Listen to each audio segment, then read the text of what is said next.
Hayırlı işler dostlar. Bugünkü rubrikada, İlfat Takımatlar rubrikasında benim konağım, yakın dostum, ijatbaş dostum, көп yıllar birge işlegen, Ufada yaşayan çocuklarda İlmir Gazizulin dostum. Hayırlı işler iseniz, kadirli, hürmetli, bizim yaratkan dostlarımız. Şundan da Başkırstan'da biz İlfat'tan bir köp konsertlar koyduk, köp rayonlarda koyduk. Hem de yine şu vakittagi eng popüler jırlarımızın besin sizge bayanda, İlfat oynayan bayanda jırlap işittiresi kile. Robert Mendollin sözlerine oralar iştifkiyi. Abidel kızı. Rahim etiniz.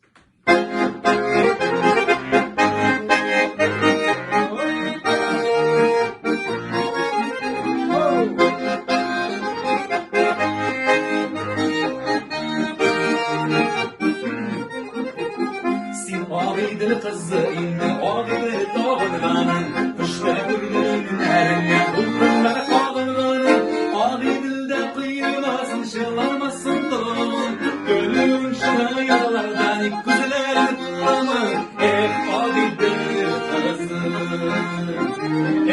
abidel kızı,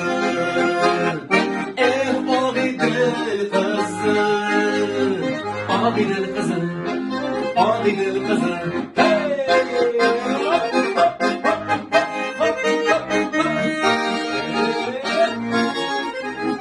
Sıklar korak kırasın, dolkınlar oynaganda, düşlerime giresin, birisi uylamanda, Abidel'de kıyılmasın, şıllamasın kılımın, gülün şına yaralardan ilk güzelerin kullanma, Abidel kızı.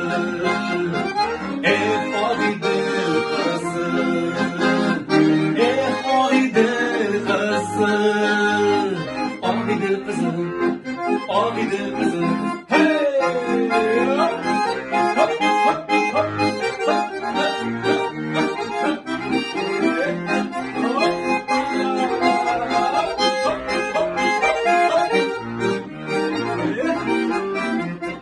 Sinat olmasın, faydan alıp kızını, Abidel'in işinde ilgilensin kızını, Abidel'de kıyılmasın, şılamasın dalımın, gülün şına yaralardan güzeler kullanın, Abidel kızı,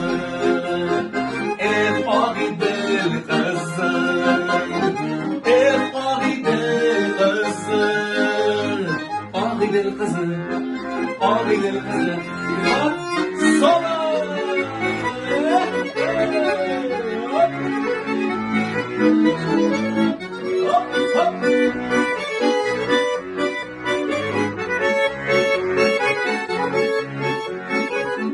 Abidel kızı, Abidel kızı, Abidel kızı, Abidel kızı, Abidel kızı, Abidel kızı, Abidel kızı.